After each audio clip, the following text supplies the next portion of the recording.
দর্শক, বগুড়ায় গণদোয়ায় অংশগ্রহণ করবেন তারেক রহমান।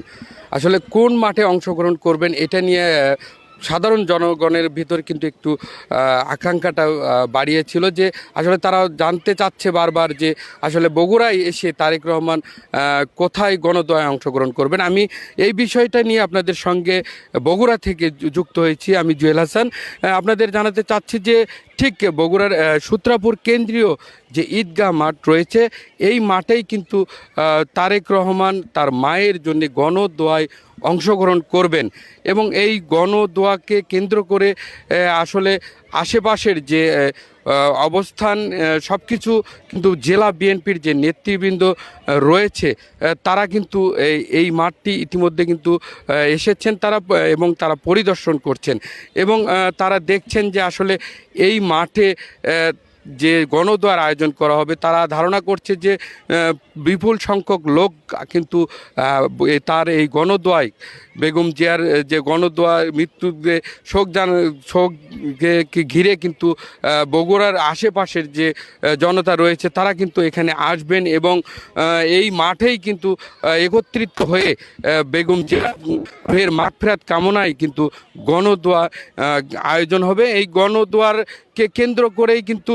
আসলে এই মাঠের যে সার্বিক পরিস্থিতি এবং মাঠের যে সংস্কার সেই সংস্কার কিন্তু ইতিমধ্যেই জেলা বিএনপি কিন্তু শুরু করেছেন এবং এর পাশাপাশি বগুড়ার যে গুরুত্বপূর্ণ যে সড়কগুলো রয়েছে সেই সড়কগুলোও কিন্তু তারা সংস্কার করছেন এবং বগুড়ার পৌরসভার পক্ষ থেকে কিন্তু এই সংস্কারটি করা হচ্ছে যেমনটি জানিয়েছেন বগুড়া পৌরসভার কর্তৃপক্ষ।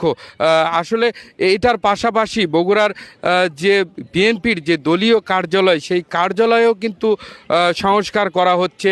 সেই কার্যালয় কিন্তু যে এসি আমরা সরজমিনে যেটি দেখতে পেয়েছি যে সংস্কারের পাশাপাশি রং এবং তারেক রহমানের জন্য কিন্তু একটি রুম রয়েছে যেখানে কিন্তু জেলা বিএনপির সভাপতি রিজাউল করিম বাসা যেটি আমাদের জানিয়েছেন যে কিন্তু বগুড়ায় আসলে কিন্তু জেলা বিএনপির যে অফিসে কিন্তু তিনি বসতেন এবং সেই অফিসের যে সংস্কার যে ডেস্কের যে কাজগুলো সেগুলোও কিন্তু করা হচ্ছে এবং আপনাদের যদি আমি জানাই যে এর পাশাপাশি কিন্তু যে আইন শৃঙ্খলার যে পরিস্থিতি সেই বিষয় নিয়েও কিন্তু আমি বিএনপির যিনি সভাপতি রয়েছে তাকে কিন্তু আমি জিজ্ঞেস করেছিলাম যে আসলে তিনিও বলেছেন যে তার নিরাপত্তার জন্য কিন্তু পর্যাপ্ত ব্যবস্থা গ্রহণ করা হয়েছে। ইতিমধ্যেই বগুড়ায় তারেক রহমান আসবে সেই আগমনকে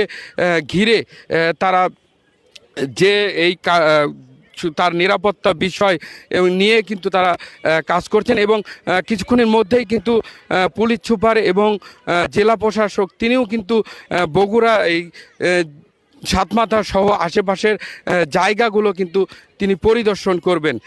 আমরা দেখছি যে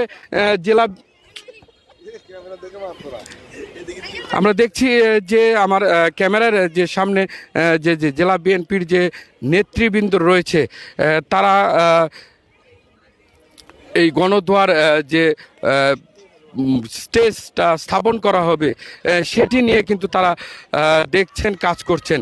আমি তাদের সঙ্গে একটু কথা বলার চেষ্টা করব। আসলে এই যে দীর্ঘ 19 বছর পর যে তারেক রহমান বগুড়ায় আসছেন এই সার্বিক বিষয় মিলে তাদের যে আয়োজন এবং তারেক রহমান আসার পর বগুড়াতে কি কি কর্মসূচি আসলে তারা আয়োজন করছে এই বিষয়গুলো নিয়ে আমি তাদের সাথে কথা বলার চেষ্টা করব। দর্শকের পাশাপাশি আমি জনসাধারণের সঙ্গে কথা বলেছি, তারা যেটি জানিয়েছে যে দীর্ঘ 17 বছর যে বগুড়া অবহেলিত এবং বগুড়া যে বঞ্চনা, বগুড়ার নাম শুনলে কিন্তু অনেকের চাকরি হতো না, বগুড়ার নাম শুনলে কিন্তু বগুড়ার লোকজন কিন্তু বাইরে কোথাও কিন্তু তারা কিন্তু যে কর্মসংস্থান সেটিও কিন্তু তারা বঞ্চিত হয়েছে এবং বগুড়ার একটি স্টেডিয়াম ছিল সেটি কিন্তু বঞ্চিত হয়েছে এবং বগুড়ার যে একটি বিমানবন্দর রয়েছে সেই বিমানবন্দর কিন্তু বঞ্চনার শিকার হয়েছে।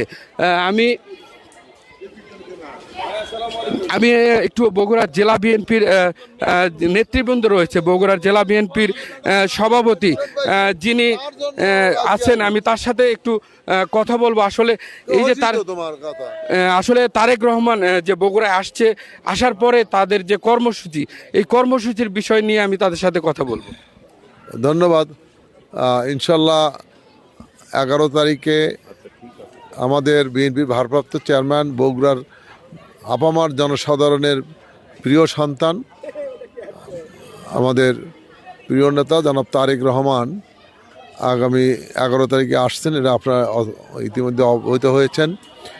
তো 11 তারিখে এখানে নাইট হল করবেন এবং সকাল 10টায় আমাদের কেন্দ্রীয় ঈদগাহ মাঠ, যেটা সেন্ট্রাল স্কুল মাঠ বলি আমরা, সেখানে আমাদের দেশনেত্রী, সাবেক প্রধানমন্ত্রী, তিনবার সাবেক সবল প্রধানমন্ত্রী যিনি ছিলেন, এদেশের মানুষের অভিভাবক ছিলেন, আমাদের সেই প্রয়াত নেত্রীর জন্য দোয়া করা হবে।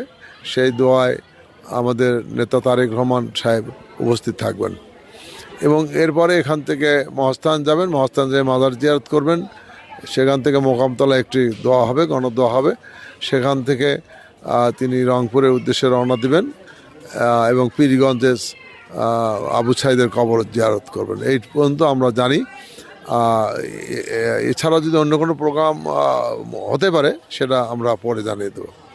তো তারেক রহমানের যে আপনাদের জেলা বিএনপির যে অফিস এবং তারেক রহমানের যেখানে তারেক রহমান বসতেন আমরা দেখতে পাচ্ছি, সেই জায়গাটাও সংস্কার করা হচ্ছে এবং এর পাশাপাশি বগুড়া যে দীর্ঘদিনের যে বঞ্চনা, বগুড়াবাসী দেখছে যে তার আগমনকে ঘিরে বিভিন্ন জায়গায় সংস্কার, রং এবং উন্নয়ন হচ্ছে। তো বগুড়াবাসীর এই বঞ্চনা তারেক রহমান বগুড়ার আসার পর তাদের ভিতর যে একটি উচ্ছ্বাস, এটি আমরা দেখছি। তো আপনাদের এই বিষয় নিয়ে কোনো কথা আছে কি? রহমান আসছে, তারেক রহমানই বগুড়ার এই কাজগুলো করবেন। আমরা যে দীর্ঘদিন ধরে বঞ্চিত, সর্বদিক থেকে বঞ্চিত, সেই দিকগুলো বিবেচনা করে বগুড়া লক্ষ্য করা যাচ্ছে যে তাদের প্রিয় সন্তানকে। আমি একটু জেলা বিএনপির ভারপ্রাপ্ত সাধারণ সম্পাদক মোশাররফ হোসেনের সঙ্গে কথা বলবো। আসলে একদিকে নির্বাচন, অন্যদিকে তারেক রহমান আসছে, তো বিপুল সংখ্যক হয়তো লোকজন সমাবেত হবে। এখন নির্বাচনে আচরণবিধি বিষয় নিয়েও হয়তো বা কথা উঠতে পারে, সেই দিক থেকে তিনি কি ভাবছেন? ধন্যবাদ আপনাকে। আপনি জানেন যে আমাদের প্রিয় নেতা তার জন্মভূমিতে ফিরছেন দীর্ঘ 18 বছর পর। নির্বাচন আচরণবিধি ভঙ্গ হবে এটা আমরা কখনো করতে চাই না এবং করবও না। এটা মেনেই কিন্তু আমরা করছি, কারণ তিনি রাষ্ট্রীয় দায়িত্ব পালন করবেন। আগামী দিনে আমাদের দলের প্রধান তিনি।